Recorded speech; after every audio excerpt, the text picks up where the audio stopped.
one? Love? Which part? Okay.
Well, good morning, everybody. I don't know about you, but I was so proud last week that I did my lawn, and the tree must have heard me outside too, because it's like, great, I've got some work for you as well. So I guess today is a day to rake. So I am John Moody, your musical director today, and we are joined with Carolyn Keeble and her traveling collection of oddities and curiosities. We have Elizabeth on piano. We are very happy to welcome back Marianne Mitchell for song leading. And speaking of welcoming back, we're glad to have Beth Patterson do special music today. So if you are able, please stand as we start our congregational selections.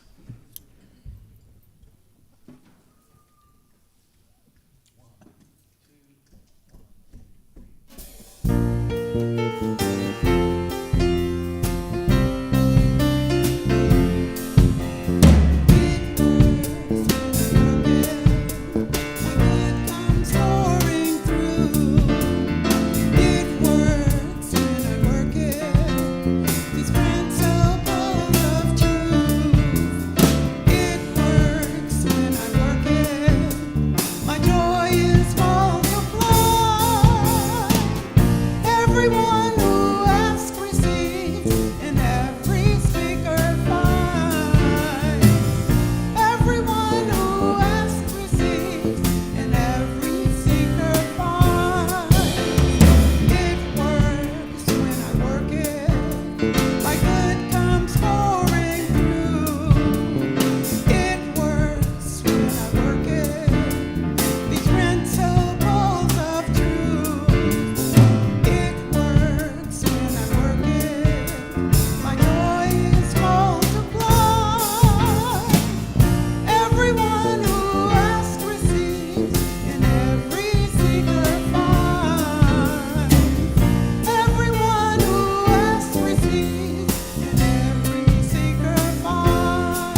Thank you, Mary Ann. That was lovely.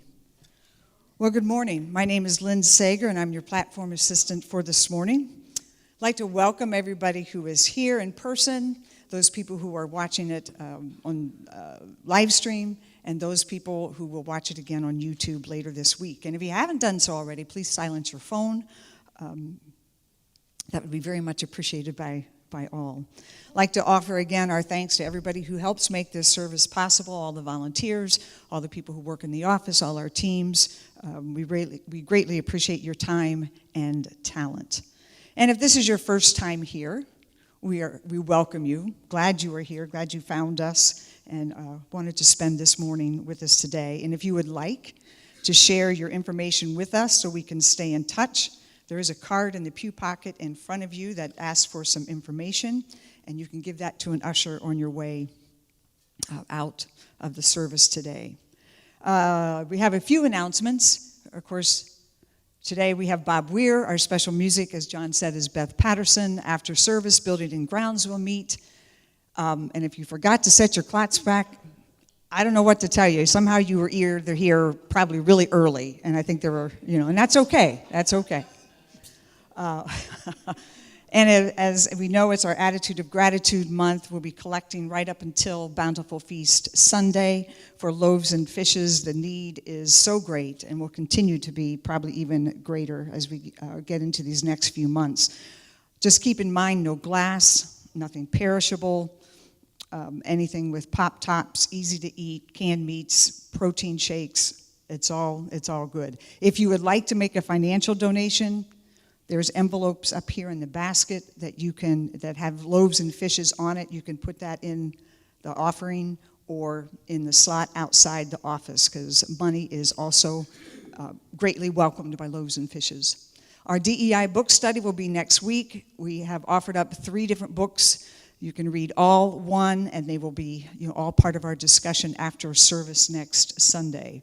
Bountiful Feast is coming up November 23rd. Lots of sign-up sheets. Sign up to attend, sign up to set up and clean up, decorations, servings. There's lots of ways to help make this a really great event, which it always is. Movie night on November 12th. We'll start at 6. Bring a snack to share, and we're going to be watching The Intern. So we're going to have a movie night together. And so as we start to prepare ourselves for service, let's say together those things that we say, who we are and what we're about. Our mission statement: as an all-inclusive community, we awaken to spirit, grow into our souls, and build a better world. And our vision, where we celebrate a world of ever-awakening consciousness, abundance, peace, and love for all. And our core values of love, authenticity, stewardship, oneness, and playfulness. And we acknowledge that our spiritual community acknowledges Black, Indigenous, and people of color whose lands and labor were forcibly taken. We pledge to promote understanding, equity, justice, and inclusivity. And for all children in our sanctuary, in our community, and in the world, as you go your way, know that you are loved, special, and important to us. And because it's the first of the month, if it's your birthday in November, please stand.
Please sit back into your pew as comfortably as you wish for the meditation and the reading from the Daily Word.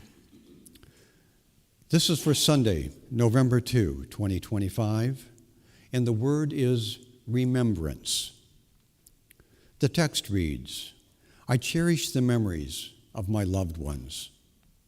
Today, I remember life is eternal as I honor my dear ones who have passed. I send love and light to those who have enriched my life. My heart beams with love and gratitude as I cherish the memories I hold so dearly. I honor and reflect on the relationships that have meant so much to me. I open my heart, allowing myself to feel the tenderness of my emotions. I sense the love of my relatives. Their love is a reminder of their presence that is still alive in my heart. I visit my memories in the stillness, grateful for the time we spent together. My beloved's love, wisdom, and strength are in me. As I remember these special ones, their memory will be a blessing that transcends time and space. In the biblical passage from the Gospel of Luke, chapter 22, verse 19, then he took a loaf of bread, and when he had given thanks, he broke it and gave it to them, saying, This is my body, which is given to you. Do this in remembrance of me. And as we move into the meditation, we will go on a journey in time, a guided meditation, back to the time of Moses, when God spoke through Moses and gave to him the 10 Commandments, which Jesus then summarized so succinctly with 3 little words: love thy neighbor. In 1927, we will visit the words of Max Ehrmann in his beautiful essay, Desiderata, which just is full of guidance for us. So be comfortable. Be comfortable in your seat. Know that the divine love of God is flowing through you as we hear these words of guidance. Go placidly amid the noise and haste, and remember what peace there may be in silence. As far as possible, without surrender, be on good terms with all persons. Speak your truth quietly and clearly, and listen to others, even to the dull and the ignorant. They too have their story. Avoid loud and aggressive persons. They are vexations to the spirit. If you compare yourself with others, you may become vain or bitter, for always there will be greater and lesser persons than yourself. Enjoy your achievements as well as your plans. Keep interested in your own career, however humble it is, for it is a real possession in changing fortunes of time.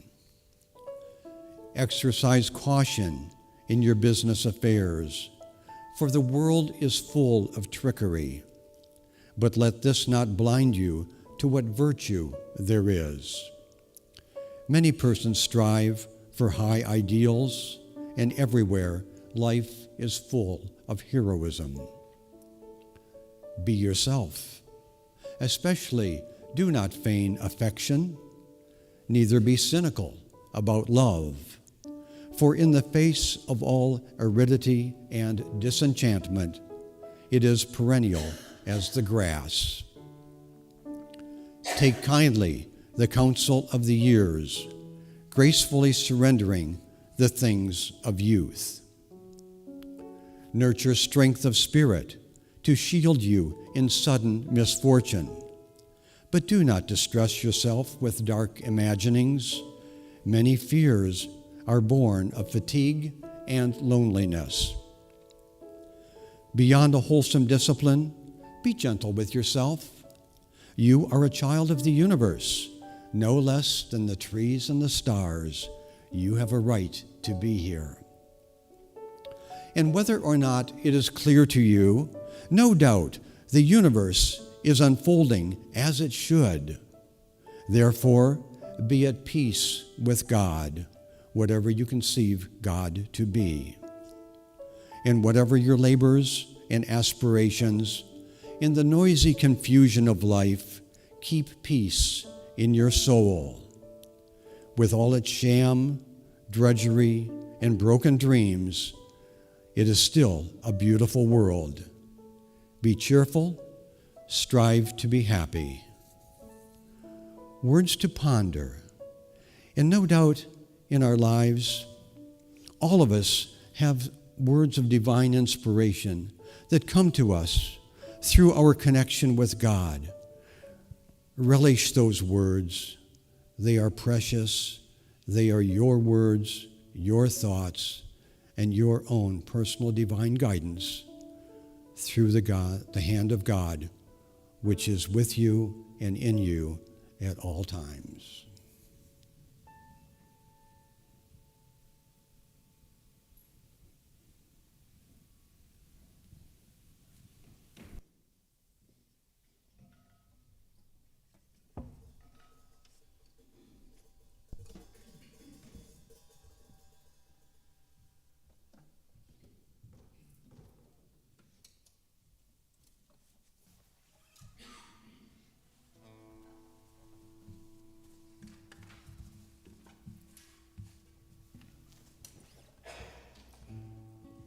Song is about connecting to all the most important things. It's originally written for this congregation, so maybe you remember it. Sometimes it takes us a little bit to sort of sink into a song and really know it, so you can sit and be with it today.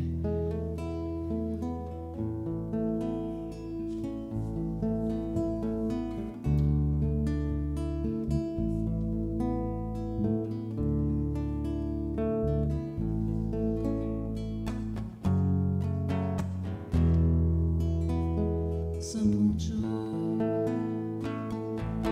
is a life really so complicated, and the cares that we've created, do they mean much of anything? Sit a while, take in the beauty that surrounds you, let the scenery ground you.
Good morning again, and I'm glad to be here with you folks. Thank you for the opportunity to present a little bit with some ideas. God gives us little things and big things, and the big things they're easy to see. And the little things, sometimes we take them for granted. So what I'd like to do this morning is raise our awareness about the power of the little things and incorporate a few lessons along the way, how we can learn from the little things in our lives. Now, in conjunction with the word power, I'm going to use some words that are similar. They have, let's say, almost a synonymous meaning. Words like significance, importance, necessity, value, strength. And in regard to the word little, well, there's also some words like small or short, both in terms of dimension as well as duration. And so what are some of the little things? Well, there's many little things in our lives, but among them, according to the slide we have up here, there's buttons, raindrops, musical notes, letters of the alphabet, punctuation marks, rings, helping hands, little random acts of kindness, and words, short words that have very significant meaning in our lives, like the word love. Okay, question. This morning, when you were getting dressed, did any of you button a button? Raise your hand if you did. I see just about everybody's hands is up there. Okay, as you were buttoning the button, were you consciously aware of the fact, and did you say to yourself, oh, I am buttoning a button? If you did that, raise your hand. I see a couple. Okay, good. For those of you who were consciously aware of buttoning the button, were you also consciously aware of the thread that holds the button? Or how about the needle that led the thread through the little buttonholes? Or how about the person who operated the machine or sewed the button by hand? Were you aware of those people also? But think about how significant buttons and threads are in our lives. I mean, threads, they hold the cuff to the sleeve. They hold the sleeves to the rest of the garment. Threads, they're little tiny things, but they help us be presentable in public, don't you think? Because where would we be without threads and buttons? Okay, maybe back with Adam and Eve. Think about raindrops. They're about the size of the tip of your little finger. But raindrops water our gardens. They also cause floods and erosion. They can calm waves. Have you ever been out on the beach at Lake Michigan or nearby, maybe even out on the water on a really windy day and the waves are high? Now, I've been out in a sailboat several times and I've experienced this. So the wind is strong, waves are 5-6 feet tall, and then the rains come in. And within about a minute or two, the water is almost flat. How is that possible? Well, the waves have this momentum that's blown by the wind, but the little tiny raindrops have their own power also. It's like, you ever drop a stone into a calm lake and you see the ripples go out? Well, the same thing happens when every one of those little raindrops lands on the waves. It sends out a little pattern of energy that's contradictory to the flowing of the waves. So the message about this is, it takes more than one raindrop in order to create the calming of the waves, or the flood, or the erosion, or even the watering of our gardens. It takes lots of raindrops. So the message to us is, when we want to accomplish something, be part of a team, participate, cooperate. It's going to take many of us sometimes to change some things. On the political and the social scene, think about the waves of bigotry, racism, and the oppression of some people. Where do those waves come from?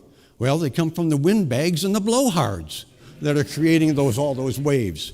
But we the people, can be the raindrops that change all of that. All we have to do is get together, stand up, show up, speak up, and stand up for the oppressed people, or the environment, or whatever your cause is. Think of little words that can change our lives. Words like, I love you. Let me help. Words that are truly life-changing, like, you're hired, or you're fired. Words like, will you marry me? And then the short, simple one-word answers that are possible. Yes, no, or maybe. So there's power in these little words that come across our lives and in our consciousness. If you are married to somebody, think about the ring that you have on your finger. What does it represent? Does it not represent your dedication, your devotion, your commitment to that person you love?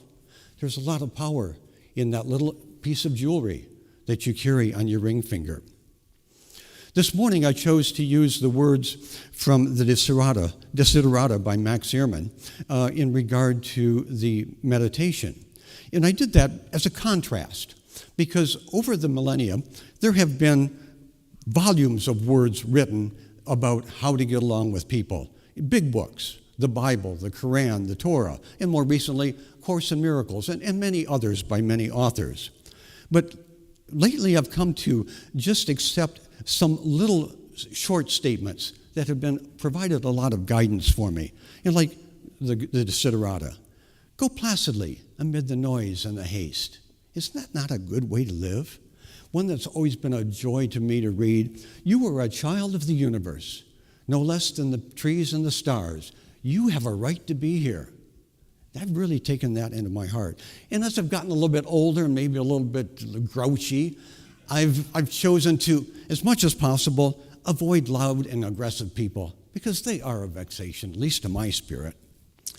Another short piece of beautiful little essay that I've really adopted is Robert Fulgram's Everything I Need to Know, I Learned in Kindergarten.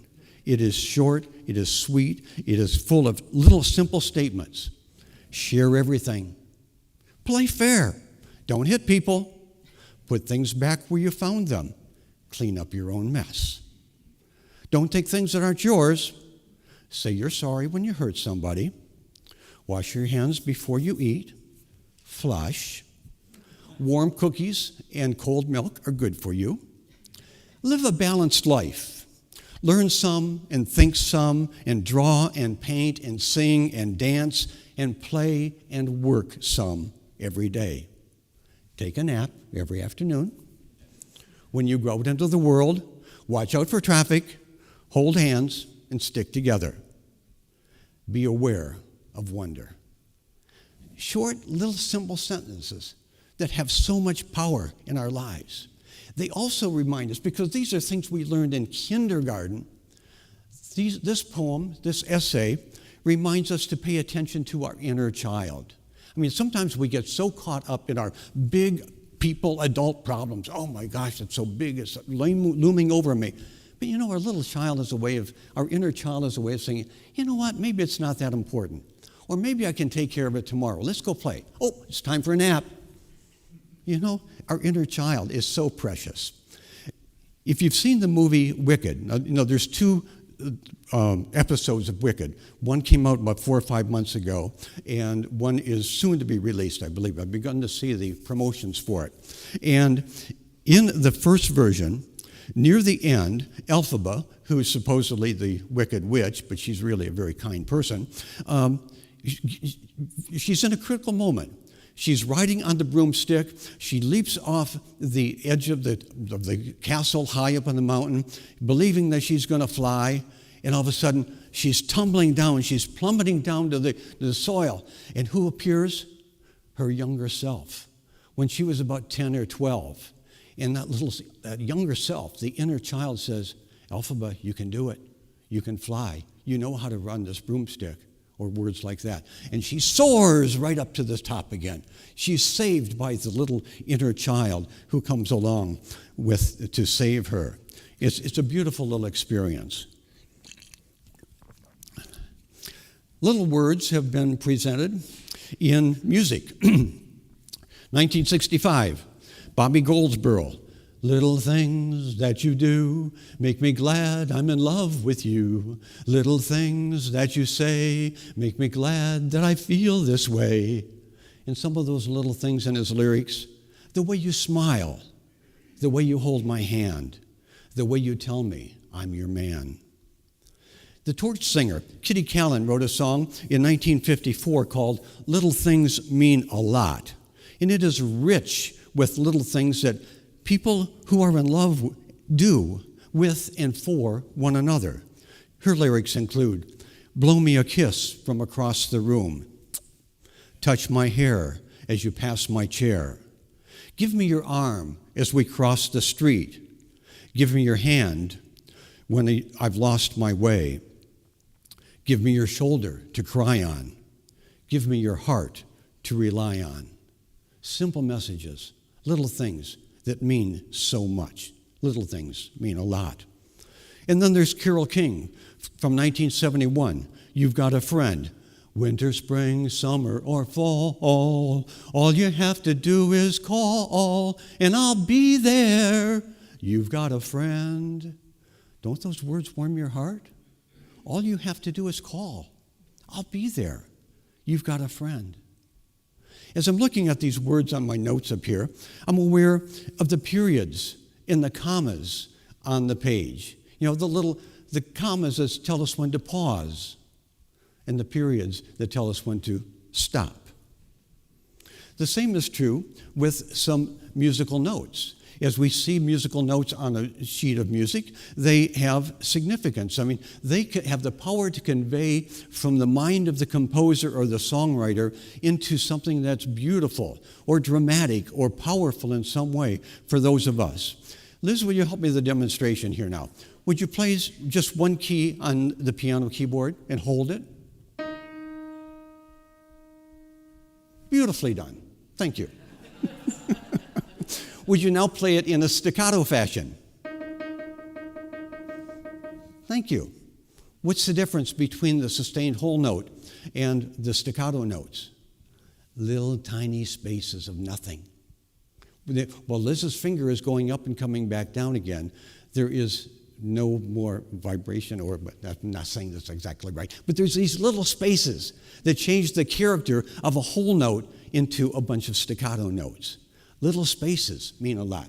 Carolyn, would you please help? I'm going to ask Carolyn to do something with a drum now. Just strike the drum one time, please. Just. We have a sound. A noise. Now, Carolyn, if you would please, play some music by moving your hands and your fingers up and down, or however you move your hands to make music with that drum. Watch your hands.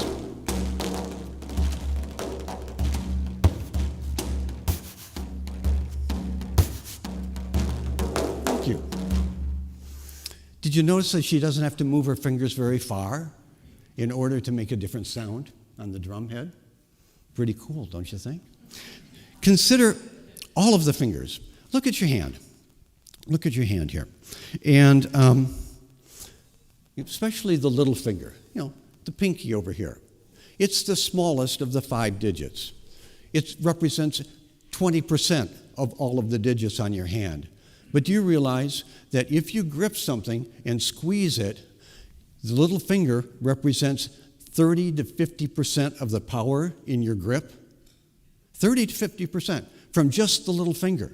You put the ring finger and the little finger together, they represent 67% of the power in your grip. Just from the little finger and the working with it, the ring finger working with it. Think of your little toes. That little tiny thing that's on the side of your foot. Do you realize how critical it is to maintain your balance and to move forward, whether you're walking or running? Your little toe is a very valuable part of your body. Consider your eyes. They're about the size of a marble, and yet they enable you to see so much in the world. What about the little hanging down, your ears on the outside part, including the little hanging down part? It's about the size of a tea bag, but it means so much to your ability to hear in the world. Your heart, it's about the size of a baseball. Regardless of the part of their body, whether it's sort of big like a leg or the lungs, These parts of our body remind us to pay attention to the whole body and the wholesomeness of our body, because all of those parts are pretty much necessary in order for us to live and survive in this world. You may have noticed that I've got some things up here on the table. I've got a bowl of stones and a smaller dish of stones. This comes from a book by the name Aging as a Spiritual Practice by Louis Richmond, who is a Zen Buddhist priest. And I read this book prior to my 77th birthday back in February. And he had an exercise in this book that I want to share with you because I think it's really very significant. The exercise is this. Okay, prior to my 77th birthday in February, I ordered 3 pounds of gemstones. And I put them in this large bowl. At that time, the little dish was empty. So I took 1 stone from the bowl, and these stones are about the size of an inch in diameter. Many of them are smaller than that. So they're small stones. They're not little tiny pea stones, but they're small. So I took 1 stone, put it in my hand, sat down, and meditated about my life at 77 years of age and what would it be like to move into my 78th year of life. And then I put that stone into the small dish.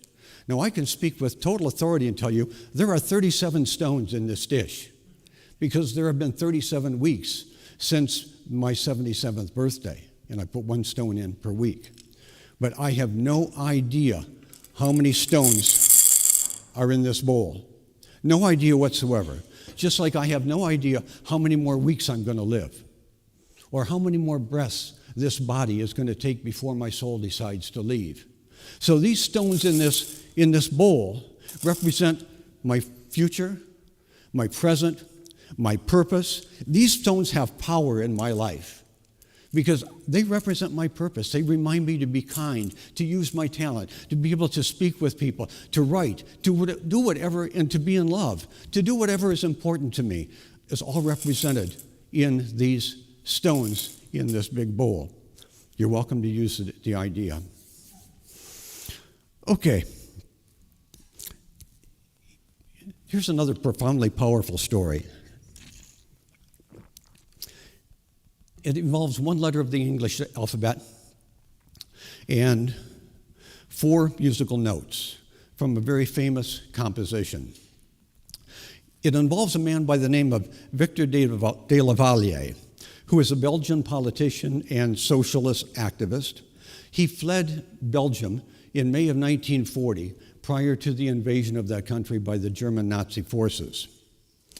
And during the early years of World War II, back in the 1939-40 period, people in occupied countries of Europe would scratch or paint or etch the letters RAF onto the sides of public buildings and so on. RAF stands for Royal Air Force. So their actions of painting and scratching and etching those 3 letters was a statement of nonviolent protest. It was an act of civil disobedience. It was a warning to the German soldiers, the Royal Air Force is going to get you. They're going to defeat you, even though you're occupying my country. You're going to lose this war. Those letters also were signs of hope to people in the occupied countries because they said, the Royal Air Force, along with the Allies, are going to come and save us and liberate us. So de la Vallière, he had fled Belgium, and he had gone to England. And he went to the British broadcasting system, the BBC, and suggested that the BBC broadcast across Europe, and their signal had that power to go out across the entire continent of Europe. He suggested, let's not use RAF, but let's use the letter V for practical reasons. It takes 9 strokes to create the letter R, or the letters RAF. If you're painting something on the side of a German military vehicle, you don't want to be there that long. The V is just 2 strokes. You're in and out of there. Also, it's faster, simpler, and easier. Also, de la Vallière suggested that the British Broadcasting Corporation broadcast these 4 notes of musical composition. John, will you help us here, please? What's the song? Who knows it? Anybody? Play one more time. I think I heard an answer. Beethoven's Fifth Symphony. Beethoven's Fifth Symphony. So, okay, another question. Who knows Morse code? Somebody. What's the code for the letter V? One more time. Dot, dot, dot, dash. Same thing. Same pattern of music. So Devalier suggested that the BBC also broadcast those 4 notes whenever they possibly could. And so the BBC did. It became part of their program to play those 4 notes of dot, dot, dot, dash. So all across Europe, people employed in the letters V and those 4 notes in a variety of ways. Imagine that you are a German Nazi officer, and you walk into a restaurant, and you find that next to the place setting of every table, every seat, there's your knife and spoon are shaped in the letter V. Imagine that you're a soldier, and you go into a town, and the town square clock has one hand at 11, one hand at 1, stopped at that position of the letter V.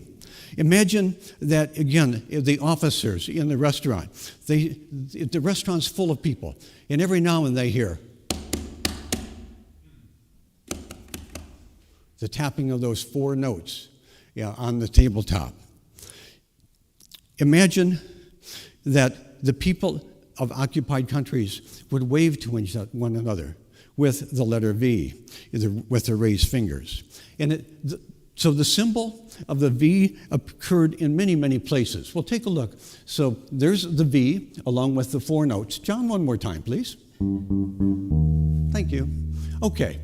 Sometimes the V was scratched on a wall along with RAF. It could be etched in there or wiped in the dust from a windshield. And it's kind of hard to see, but down here at the bottom, it does say for victory, V for victory. And it was etched on the side on road signs, on barrels along the side of the highway that contained salt or sand. And even the Allied forces would sometimes etch the letter V on the top of their helmets. So like every time they put it on, yes, we are on our way to victory. We are on our way to being victorious. They put it on the bottom of their coffee mugs so that other soldiers with them could see it. And when Winston Churchill was seen raising his 2 fingers, he was not giving the peace sign. He was saying V for victory. Now, Beethoven referred to his Fifth Symphony as the Fifth Symphony, and he called it as the Fate Symphony. And he said, fate knocks at the door. It's very possible that he was saying this because he was going deaf at the time. And he was talking about his own fate. Here was this a very good composer, and yet he was losing his ability to hear.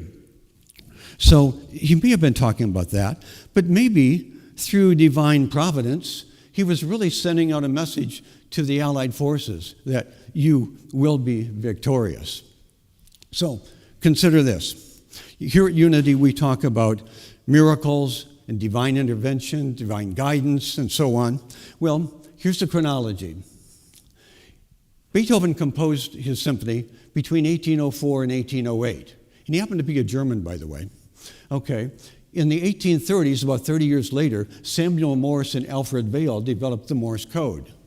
Then it was about a century after that when Victor Devalier proposes the letter V for victory as a symbol of Allied resistance rather than the RAF, and also the first 4 notes of his Fifth Symphony. So, time is a human construct. God doesn't work in time. So do you think that very possibly God may have inspired Beethoven at the same instant that he was telling Morse to assign ... dash to the letter V, and then also informing Devalier to make the connection between the two and possibly change the course of world history. I think it's all very possible. The Chinese philosopher Lao Tzu said a journey of 1,000 miles begins with a single step. Now, a journey of 1,000 miles is a long ways. That's a big thing. We have to acknowledge that. But what is a single step? Well, it's about that big. It's very short. And what's the power in a single step? Well, it leads to a second step, and a third step, and a fourth step. And pretty soon you've gone to 1,000 miles. So, in any endeavor, there's three things that have to be involved. The first one is desire, the second is confidence, and the third is effort. The first step is desire. And we state desire with a very short, simple sentence. I want to. But there's power in that sentence. I want to. That's the first step. The second step is also a very short sentence. Confidence. I can do it. Another short step. But then the rest of it's just effort. But if you're fueled by confidence and desire, the effort is easy. It's just a matter of getting it done. So as we go about things, okay, and also the 1,000 miles is a metaphor because maybe your 1,000-mile journey is to remodel your home, or to go back to school and earn a degree, or write a composition, a musical score for something, or bring a child into your home, maybe through birth or through adoption. It could be anything that you have as your cause. And whatever you choose to do, go forth with the first step of desire, the second step of confidence, and the third step of effort, and that will lead you to success and victory.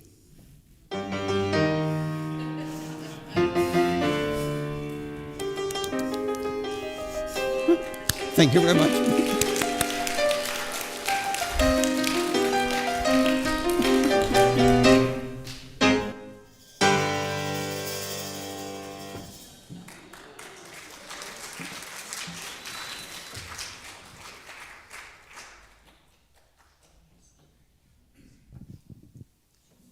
Well, that was really enlightening. Thank you, Bob. It really points out that little things are very important. Please join me with our board affirmation for the month. All that we say and do is an expression of gratitude. And now, as the ushers came forward, everyone at home and everyone here, please take out your tithes and offerings and join me in the offertory blessing.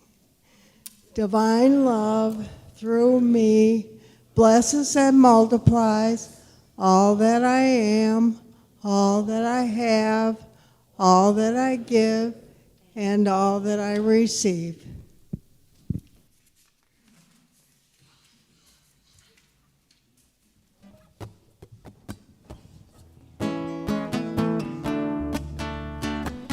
So when we put all the little things together, and hopefully we can live into the dream of a better world, yeah?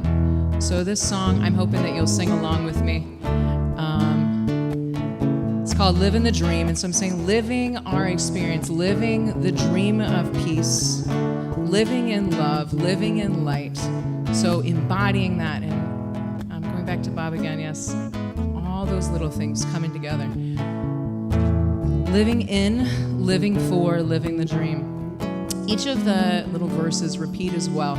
So if you hear me sing something, we're going to sing it again. So try and listen really closely so you can sing along, but hopefully you can get it by the end at least, yeah.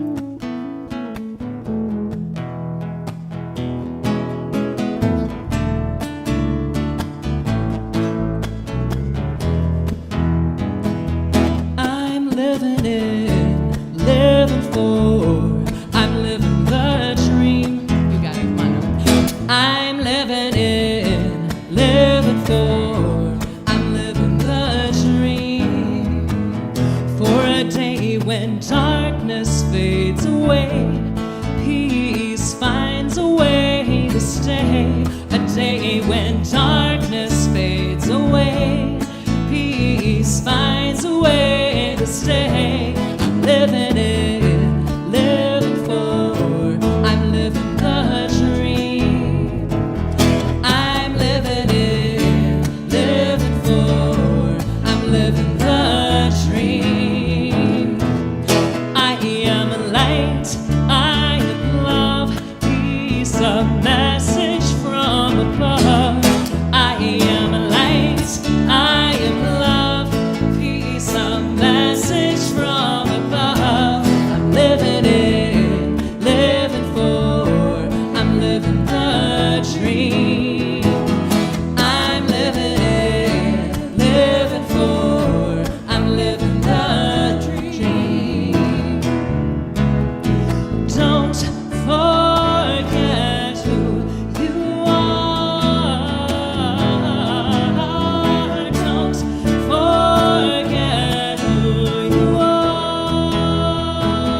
Peace, a message from above.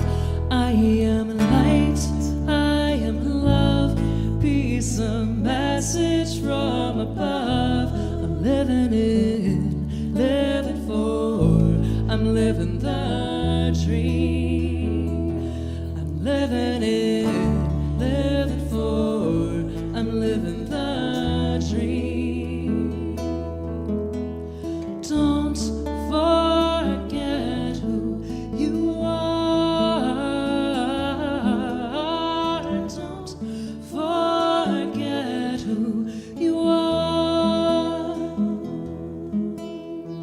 Don't forget who you are.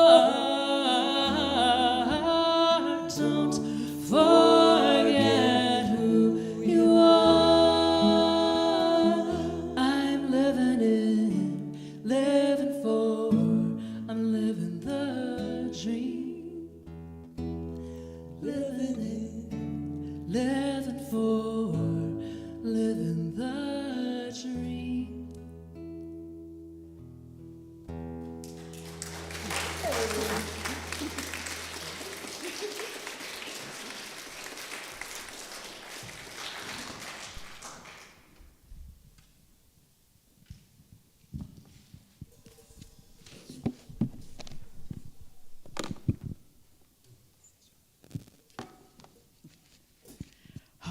Thank you. That was lovely.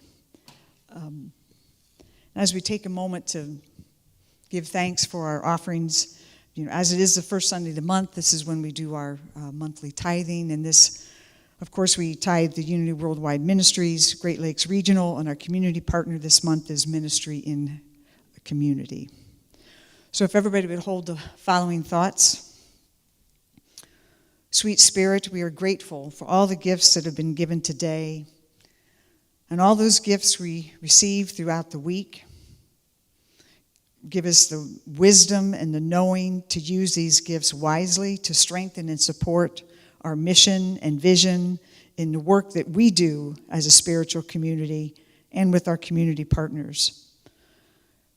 Strengthen us as a community to stand for what is right and good, especially in the face of any intolerance and inequity.